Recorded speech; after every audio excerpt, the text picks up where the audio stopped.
Salut à tous, je suis ravi de vous retrouver aujourd'hui pour une nouvelle vidéo. J'ai souhaité aujourd'hui vous parler du droit à l'avortement, qui est encore un sujet tabou en 2018 en France. L'avortement fait polémique, controverse, qui est parfois remis en question. Et c'est bien dommage. Je pense qu'aujourd'hui, les hommes et les femmes que nous sommes, nous devrions toujours avoir le choix de faire ou de ne pas faire quelque chose, de ne pas subir, de ne pas être obligé de faire ou de ne pas faire justement. Du coup, l'avortement est un choix qui est légal depuis 1975 en France, grâce à une grande dame qui s'appelle Madame Simone Veil. Il y a quelques mois, j'ai fait une vidéo qui s'intitule Ces petites âmes qui repartent, qui met en lumière le parcours de l'âme de ces petites âmes justement que nous accueillons sur Terre pour un bref instant, pour de courtes durées, et qui vont repartir. Et suite à cette vidéo, j'ai eu beaucoup de retours de votre part, mesdames, où vous me remerciez de cet éclairage et que pour certaines, ça vous a aidé à vous décider à garder cet enfant ou pas. Et du coup, je me suis dit qu'il était intéressant aujourd'hui de faire une vidéo, mais qui parlerait de l'avant prise de décision et de peut-être justement vous accompagner dans cette prise de décision. Ce choix est personnel, mesdames, il vous revient. Personne ne peut vous juger. Personne n'a le droit de vous juger. Et personne ne peut prendre cette décision à votre place. Comment faire le bon choix? Comment faire en sorte de ne pas avoir de regrets? Seul l'avenir pourra vous le dire. Maintenant, point de vue de l'âme, on ne fait pas l'erreur. Si demain vous décidez de garder cet enfant, c'est que vous devez le garder et que cet enfant sera heureux.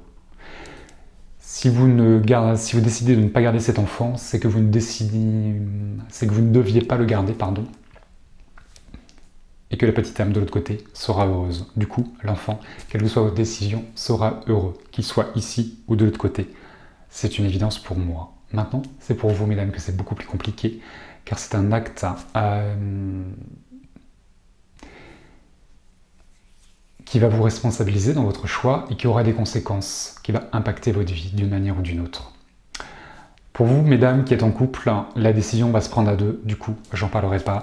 Je vous laisserai voir avec papa et de vous décider ensemble. Pour celles qui ne seraient pas en couple ou qui viennent juste de rencontrer quelqu'un ou qui se séparent, parfois l'enfant arrive au moment d'une séparation, c'est beaucoup plus compliqué car ce choix, parfois vous êtes seul dans ce choix. Plusieurs cas de figure, vous n'informez pas le papa pour des raisons qui vous sont propres et que je n'aborderai pas ici. Deuxième cas de figure, le papa est dans le déni de la grossesse, il va fuir ses responsabilités, il ne va pas assumer. Du coup, vous êtes seul dans cette prise de décision et vous serez seul pour élever cet enfant. Vous êtes deux pour créer cet événement. Par contre, l'issue, vous êtes seul dans cette issue. Du coup, c'est pas facile. Parfois, les papas ne souhaitent pas continuer l'histoire d'amour avec vous.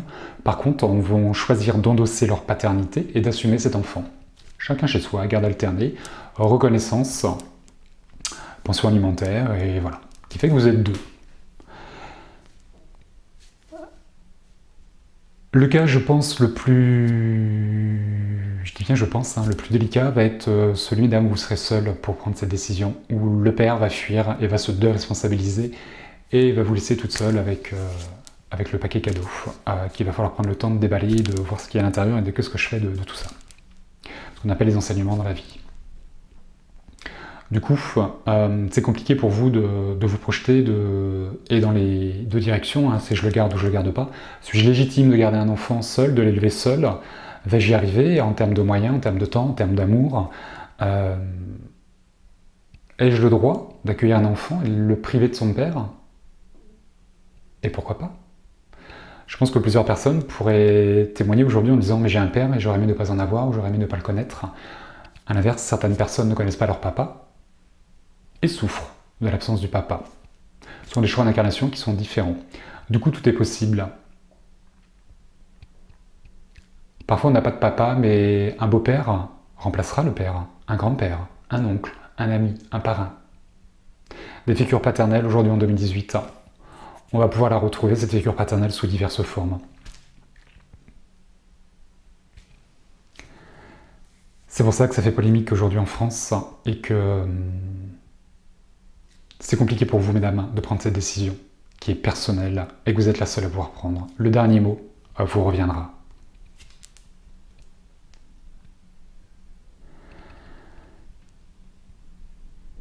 Le regard des autres va parfois être cruel. L'image de la femme est parfois salie par le regard des autres. Quoi, t'es enceinte aujourd'hui en 2018, mais comment t'as fait pour tomber enceinte? C'est pas normal. Quel regard les autres vont porter sur vous? Alors il faut savoir qu'en 2018, avec tous les progrès qu'on fait en France, il n'y a aucun moyen de contraception qui soit fiable à 100%. Du coup, il est normal qu'il y ait des grossesses qui ne soient pas désirées, malgré toutes les précautions que certains peuvent prendre, que ces grossesses arrivent. Une femme sur 4 aujourd'hui avorte, ce qui sous-entend que peut-être 2 ou 3 sur 4 vont faire ce choix et ne vont pas avorter, mais garder l'enfant. Ces grossesses peuvent arriver à partir du moment où vous avez un cycle menstruel jusqu'au moment où il va s'arrêter. Pour toutes les personnes qui sont mineures, vous avez également le droit à l'avortement, sans l'autorisation de vos parents. C'est un acte qui est remboursé à 100% par la sécurité sociale, jeune fille. La seule chose que je crois qui est légale, qui est obligatoire, c'est de vous faire accompagner par un adulte, mais pas forcément un parent. Un cousin, une amie, une grande sœur, un oncle, peu importe, une grand-mère. Vos parents, vous n'avez pas besoin de l'autorisation de vos parents.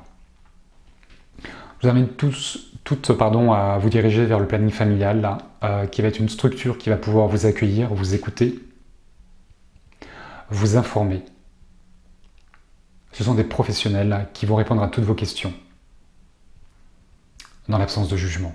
C'est au rôle d'un professionnel de ne pas vous juger. Il y a un délai légal jusqu'auquel vous pouvez avorter, qui est de 12 semaines aujourd'hui en France. Dans certains pays d'Europe, le délai est prolongé. Maintenant en France, c'est 12 semaines. Du coup, il y a une question de timing. Où en êtes-vous dans ce début de grossesse? Combien de temps vous reste-t-il pour vous décider? Il y a plusieurs étapes dans cet avortement. Il y a 2 avortements possibles, celui qui est chirurgical, sous anesthésie, ou celui par médicament, suivant votre cas. Je laisserai les professionnels répondre à ces questions. Je m'abstiendrai de le faire. Je ne pense pas avoir les compétences pour le faire. C'est pour ça qu'il est intéressant d'aller vers le planning familial, votre médecin traitant, un thérapeute, un psychologue, pourquoi pas. Il y a forcément un avant et un après décision. Et il est important de vous faire accompagner, parfois je pense, vos amis, vos familles, pour ceux qui souhaitent les informer. Certaines femmes vont décider de se taire et de vivre cette épreuve toute seule. Pourquoi pas? Maintenant, pour celles qui choisissent d'informer leurs amis, leurs proches, leur famille, il est intéressant, je crois, dans tous les conseils que vous allez pouvoir recevoir, de les prendre juste comme un conseil et de les ramener à vous pour vous permettre de prendre vos choix en conscience et en fonction de ce qui vous semble juste, de ce qui vous semble bon et de ce que vous pouvez faire, de ce que vous êtes capable de faire à l'instant T dans votre vie. Parfois, l'entourage va faire une projection de ses propres peurs, de ses propres envies, de ce que eux feraient. Et ce que eux feraient n'est pas forcément ce que vous souhaitez faire. Du coup, faites attention à ce que vous allez pouvoir entendre par l'entourage. C'est pour ça qu'il est intéressant, parfois, je pense, de vous adresser à des professionnels qui auront une absence de jugement et qui auront un avis neutre pour vous accompagner. L'idée est l'accompagnement, de rester neutre. Et de ne pas transposer sa propre histoire sur celle des autres. C'est pas facile. Il y a l'émotionnel. Comment être sûr? On n'est jamais sûr. C'est évident. Du coup, dans ce processus d'interruption volontaire de grossesse, vous allez avoir des étapes. Premier entretien préalable, une échographie qui est faite. Après, vous avez un délai légal de réflexion qui est d'1 semaine. Voilà, c'est plusieurs étapes. Du coup, faites ces étapes, elles vont vous accompagner dans votre réflexion. Et jusqu'au dernier moment, vous avez le droit de changer d'avis. C'est important de vous laisser le temps et de vous rappeler que c'est un choix qui vous est offert. Utilisez-le, ce choix, comme bon vous semble. C'est compliqué aujourd'hui d'élever un enfant seul. Vais-je y arriver? En règle générale, par bienveillance et par amour, vous avez toute la même réaction. Est-ce que cet enfant sera heureux? Est-ce que j'ai le droit d'élever un enfant seul? C'est compliqué. Nous sommes deux pour faire un enfant et vous retrouvez seul à prendre la décision. Juste, pas juste, c'est pas le débat. Il y a une décision à prendre. Votre réflexion, votre propre réflexion, en fonction de ce que vous allez découvrir, lire, entendre, permettra de prendre cette décision. Il est intéressant de ne pas vous laisser influencer par votre entourage. De ne pas faire ce que eux feraient.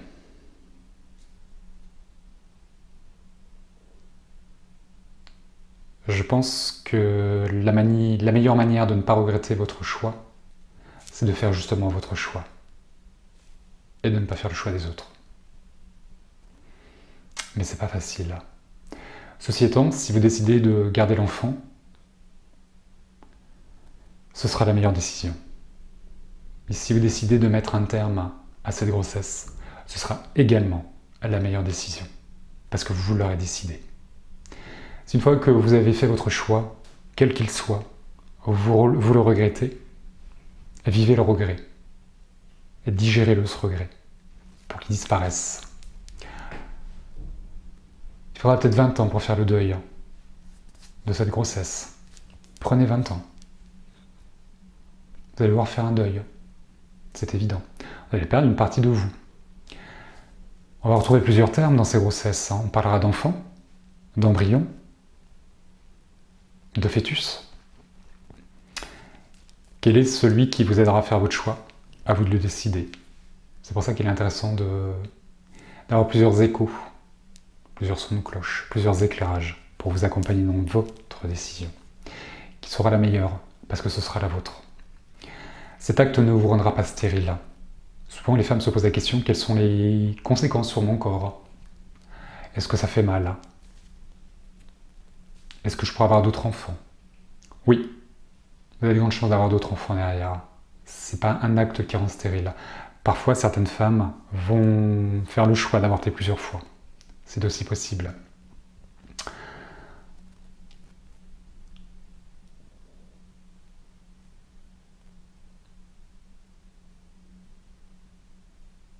Dites-vous également que c'est pas une fatalité d'avorter.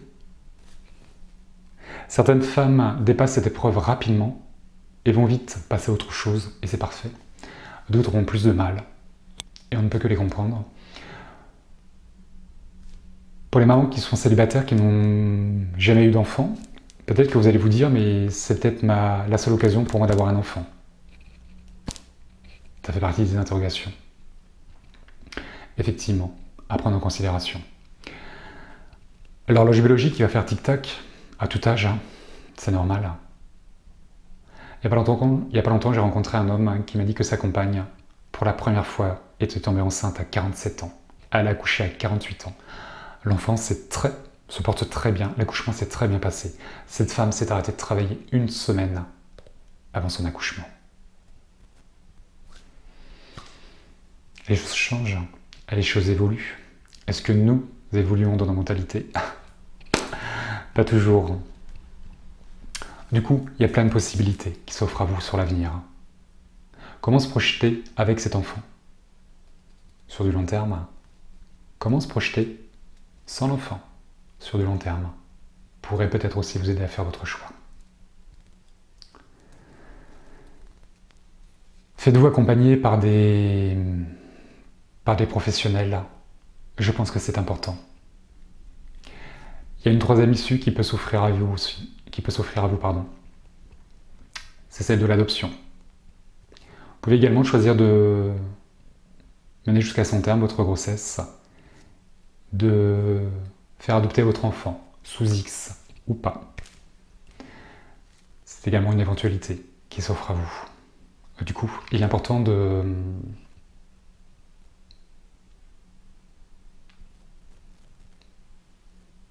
prendre le temps de faire votre choix.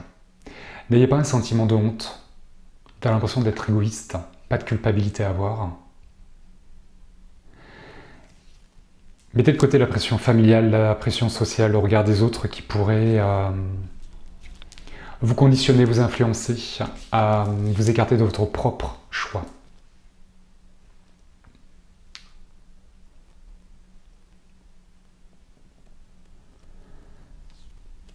C'est un choix qui est personnel, je le disais, qui mérite de prendre le temps pour vous, pour ce futur enfant ou pas. Rappelez-vous qu'au niveau de la main, il n'y a pas d'erreur. Quel que soit le choix que vous allez faire, ce sera le meilleur choix pour vous et pour l'enfant. Vivez cette période de temps comme vous le souhaitez. Parlez-en à votre entourage ou pas. À vous de le déterminer. Qu'est-ce qui vous fait le mieux? Il n'y a pas d'obligation, il n'y a pas d'interdiction dans la vie. C'est important de vivre ce moment comme vous pouvez le vivre.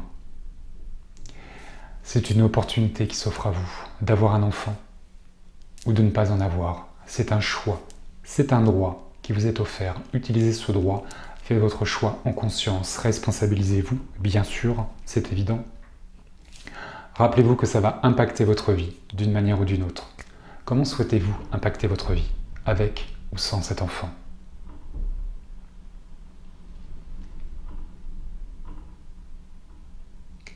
C'est une responsabilité d'avoir un enfant, mais c'est également une responsabilité de choisir de ne pas en avoir.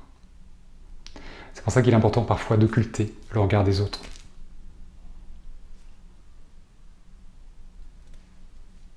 De ne pas tomber dans des clichés, dans des dogmes, dans des interdictions, qui pourraient faire émerger des remords, des regrets, une culpabilité ou autre. Pas de sentiment de honte, pas de colère, pas de regret.